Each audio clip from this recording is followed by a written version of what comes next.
50 pounds. So you're going to have a problem if you don't have the correct spy athlete. It's the Ravens, it's the Bills. It's now MVP versus MVP. That being said, in your estimation, who wins tonight?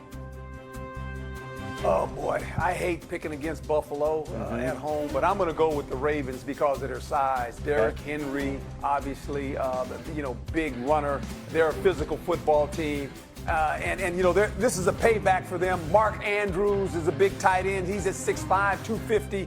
And then you got D-Hop, the new acquisition at receiver. He's a big fella, too. So I just think the tackling of these athletes is going to be tough on the Buffalo Bills defense. A heavyweight fight. It's the Ravens and Bills tied for the shortest odds to win the championship, according to ESPN Bet. Coach is sticking around throughout the rest of the show. We're going to see him in just a second. Yeah. All right, we're going to keep it in Charlotte. We got the Panthers and we got the Jaguars. A little cat fight today down in Florida. Panthers, Jags, banks of the St. Johns River. It's Travis time for the Jags. A highly anticipated debut for the second overall draft pick. It's a debut for Travis Hunter that is worthy of that anticipation. Will the two-way Heisman Trophy winner actually play on both sides of the ball? Dan Graziano sitting down with the man himself this week. What kind of quarterback is Trevor Lawrence to work with? Great quarterback. He wants stuff his ways, is what he likes, and his feels for it. I adjust to him, for the most part, to make sure I'm in the right spot for him. Your wide receiver room is very young overall, but Brian Thomas was a first-round rookie last year, so he had a similar kind of experience. How much has he helped you with this transition to the? Everything. Him and Diami and Parker and my coach AB, they help me with everything. Liam is always in my ear and trying to help me, guide me to do the right thing at all times. Even when I mess up, they coming right to me and let me know how I messed up, what can I do to fix it. So I've had great teammates and have a great organization that's there to see me win. And you can catch that full conversation on Sunday NFL Countdown at 10 a.m. Eastern. You can catch Herm Edwards with us right now. Coach Adam Schefter reporting this morning, Jacksonville plans to use Travis Hunter as a quote-unquote every down wide receiver and situational corner today.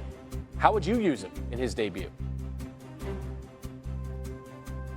Use him as an everyday corner and a part-time wide receiver, but I can see why they put him on offense. This offense was 26th in scoring, only scoring 18 points a game, so they need a little jump start. And having him, obviously, and Thomas at the receiver core, that gives you players that are dynamic with the ball in their hand. So, look, I'm not going to second-guess coaches.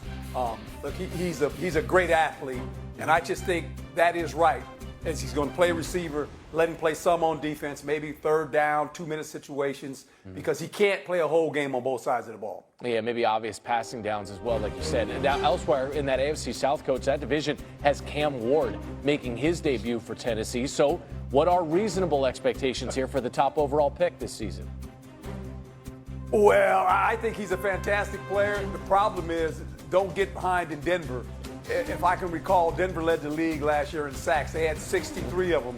And you'd hate to put him in that position where he's on the road against the Denver Broncos defense and he has to go back and throw a bunch of passes. So make sure you have a good running game. Keep the game tight. Don't get down 2 or 3 scores, because if so, Cam Ward is going to be running for his life against the Denver Broncos defense. You mentioned that 2 or 3 scores. Tennessee more than a touchdown dog in Denver today. That is Herm Edwards. Thank you, sir. NFL, all due respect to the college guys, but the league takes center stage today. First Sunday of the NFL season is upon us. Aaron Rodgers has been around the block more times than a postal worker, but this week 1 is a little different. Not only is it his first in his Steelers uniform, he's also back at MetLife Stadium against the very same Jets for whom he played the last 2 seasons. Another season with our man, Sal Paolantonio, there in East Rutherford for that debut. Sal Pal, what should Aaron Rodgers expect here in his return to MetLife? Good morning, Randy. Welcome to week 1 of the National Football League. Welcome to the Swamp.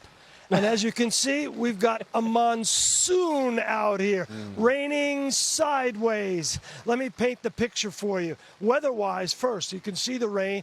It is supposed to let up at around 11 a.m., be gone, forecasted to be gone around noon, which is an hour or so before kickoff. So that's some good news for both teams. Good news for Aaron Rodgers. Vivid Seats, the online seat service, is projecting above 40% of this crowd at MetLife Stadium will be Steelers fans today. Steelers fans in black and gold, a lot of terrible towels, some friendly faces for Aaron Rodgers, and he is going to need it because the third forecast for Aaron Rodgers is the Jets' defense will be hostile and aggressive. Aaron Glenn, the new head coach, last year when he was with the Detroit Lions as the defensive coordinator, he blitzed the quarterback 39% of the time, second most in the National Football League. And as we all know, Aaron Rodgers is 41 years old, so they're going to test his maneuverability in the pocket and his mobility, and they are going to come after him.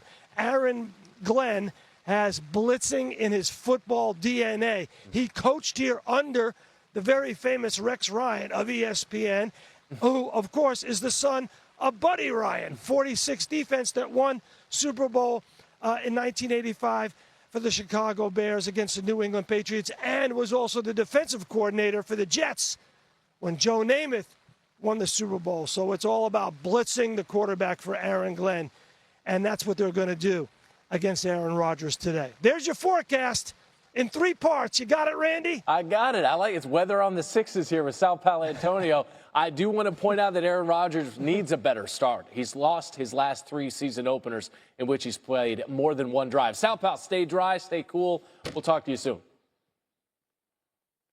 I'm telling you right now, Coach sees that rain. He says, that's football weather, baby.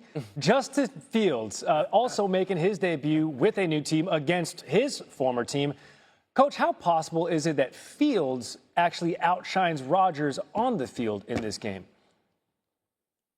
Well, I don't know that so much, but I know Justin Fields, they have to create this offense to his strength, and what he can do well, he can run the football. So I can see some read option stuff, but I can see the Jets trying to take some air out of the football to give Fields the ability to set up and throw some play-action passes off the RPO reads. But I don't know if he outshines Aaron Rodgers because, Aaron Rodgers is a pretty good quarterback. But I see this with Justin Fields.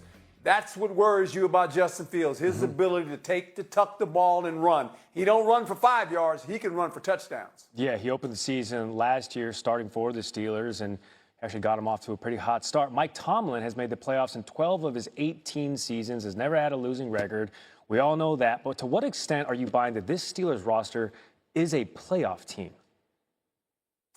You just mentioned it. Mike Tomlin can make the playoffs with any quarterback. The reason Aaron Rodgers is there is for one reason only. To upgrade this pass offense. They were dismal last year when you think about the Pittsburgh Steelers. Not very good. They were 27th in pass offense. He's there to do what? To get the ball to this guy, DK Metcalf. Did we forget about him? That can be a nice combination. DK Metcalf going deep with Aaron Rodgers throwing the football. This is what the Pittsburgh Steelers have to do. Remember, they're in a division with the Cincinnati Bengals, Lamar Jackson. Well, I'm not going to mention Cleveland right now, but those are the 2 teams that they have to deal with, and they have really good offenses. Coach still has his fast.